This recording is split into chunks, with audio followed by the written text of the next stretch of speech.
Life has a funny way of going round in cycles, doesn't it? I'm sure you can think of an example in your life. And one that's struck me quite recently is how we put pressure on ourselves and the cycles in life that it creates.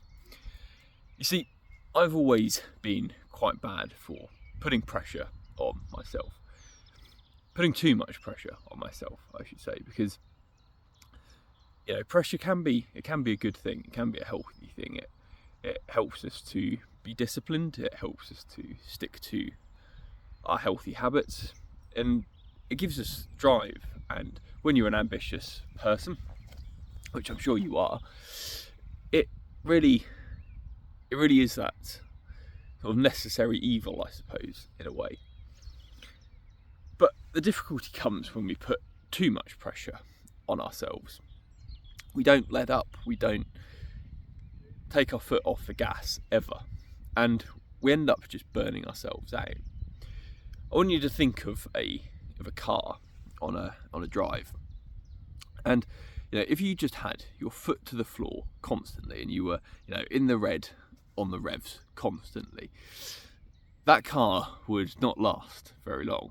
It would burn out. It would probably, the engine might give out, and it wouldn't get you to your destination. Sure, you're going to have periods in that drive where you need to put your foot down, you need to have pedal to the metal, but if you're doing it all the time, it's not right for the car, and it's not going to be right for you either. And it took me a long while to learn, and I'm still learning it, and what it means and what it looks like for me. But for you, it may look like needing to take some more rest, taking some breaks along the way, or perhaps just giving yourself permission to ease off the gas a bit.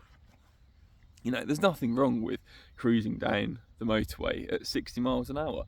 I quite often will do this because, again, I used to just speed everywhere. I would be the one getting annoyed because I was stuck behind someone going slowly along the motorway.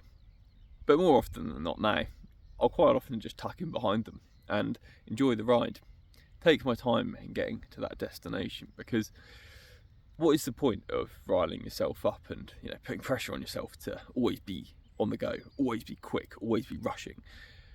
It doesn't achieve anything other than making you more agitated, making you more angsty. And it's the same when we look into our personal lives and into our work lives as well. It can be such a useful tool, pressure, in the right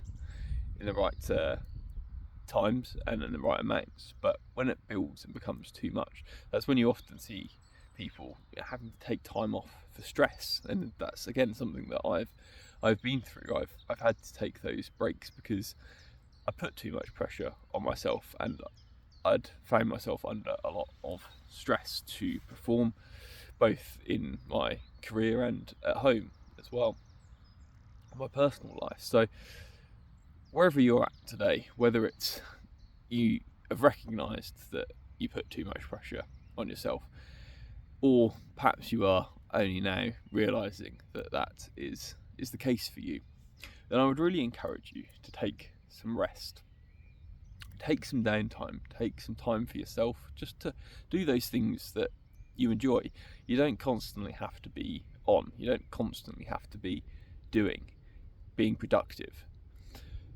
The world sells us this lie of hustle culture, and I see it so much ingrained into just the things we see on a day-to-day basis on social media.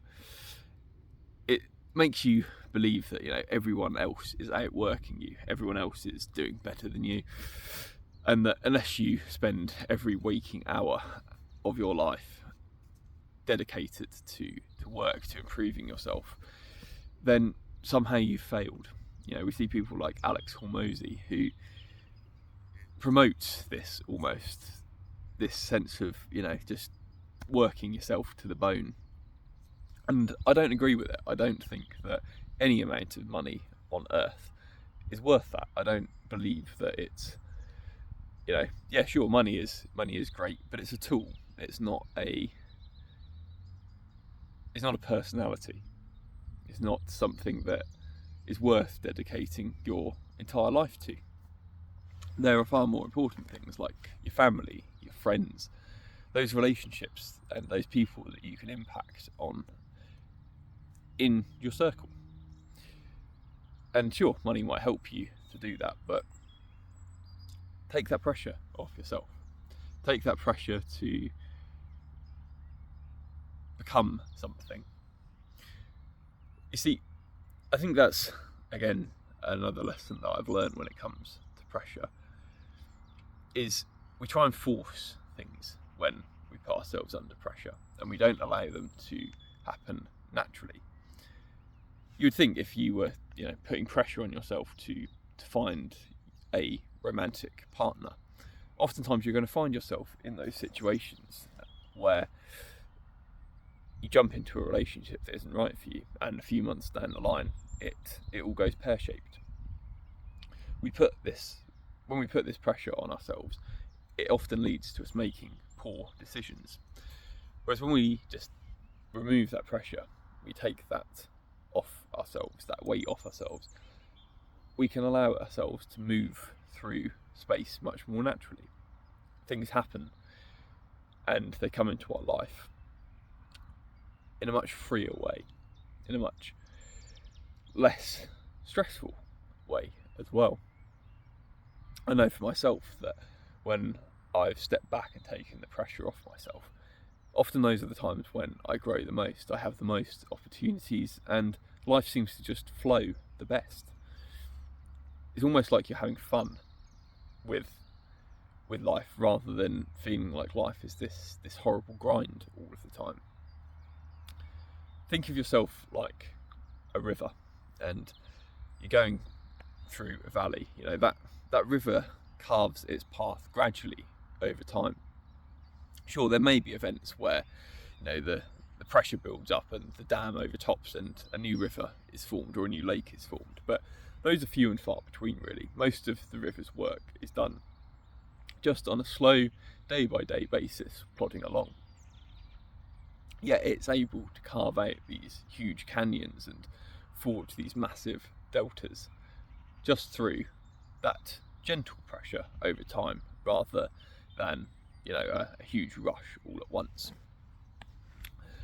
I suppose where I'm going with this really is to say that it's those day-to-day things that you do, the day-to-day actions that you make, the day-to-day choices that you do are the thing that is going to take you to where you want to be. And you can pressurise yourself with these habits and say, I need to be in the gym 6 days a week, I need to be working 10 hours plus a day, I need to only eat clean foods, and I need to sleep for 10 hours a day. And then you look at this and think, actually, how many days in a week is this realistic for me to achieve this? Maybe 1, maybe 2 if I'm really lucky. But let's face it, life gets in the way, and ultimately I'm probably going to end up failing this really strict regime most of the time. And if I put pressure on myself to try and hit that, then I'm only going to get disheartened when I can't do it, and that motivation is going to wane, and I won't have built up the discipline necessary. So I want you to think about your habits and the things you do in your life, and think, well, if I'm going to do this for the long term, if I'm going to reach my destination in shape, in a healthy way, and have not burnt out my engine to get there, what am I going to do? What am I going to do differently? For me, that looks like just making some very small habits that take somewhere between 5 and 15 minutes each per day that I can just slot in along the way, and that are going to get me to where I want to go. So for my body, I like to do 10 pull-ups, 20 push-ups and 30 squats each day, or perhaps a short yoga session, or maybe I'll come out like today and go for a walk. Just a small action that's going to contribute towards my physical health. And I apply this across a lot of areas of my life. My mental health, my emotional health, my spiritual health. I like to make sure I spend at least 15 minutes a day, either in prayer or reading my Bible, because again, I find that a really valuable thing for me. It's those small habits that over time build up, and that small habit of just reading my Bible for 15 minutes a day allowed me to read the entire Bible in under a year. And to me, it's when you kind of stack up those small little actions over a long period of time and see the massive outcome that it's rewarded you with. They're the ones that count. They're the times when you can look and go, yeah, the pressure that I put on myself to be disciplined and do this small action every day was good pressure. It's not like I tried to force myself to read the entire Bible in 3 months, because of that, I probably could have done it, but I would have really burned myself out doing it. It's about sustainability. And if you struggle with pressure, if this is relating to you, if you're finding a lot of my struggles you've perhaps been through in your life and perhaps are going through right now, then I would say to you, look at those small things that you're doing in your life and find a way to do them more sustainably. Build good, sensible habits that you can do even on your bad days. And also be kind to yourself. You don't need to be perfect. I'm certainly not. There's not many days when I hit all of my habits and can tick them all off. 80% is a good benchmark to strive for. If I hit 80%, I'm happy, and I know that's a good baseline to be at. Sure, sometimes I'll drop below that, sometimes I'll be above it, but hitting 80% on the average day, I think is a pretty good place to be at. So if you want help in finding out a bit more about what habits you could be building and how to build them more sustainably, perhaps you've related to these cycles of pressure and burnout in your life, and you just want a system that works, that's been tried and tested, then I'm going to encourage you to check out the links in the description.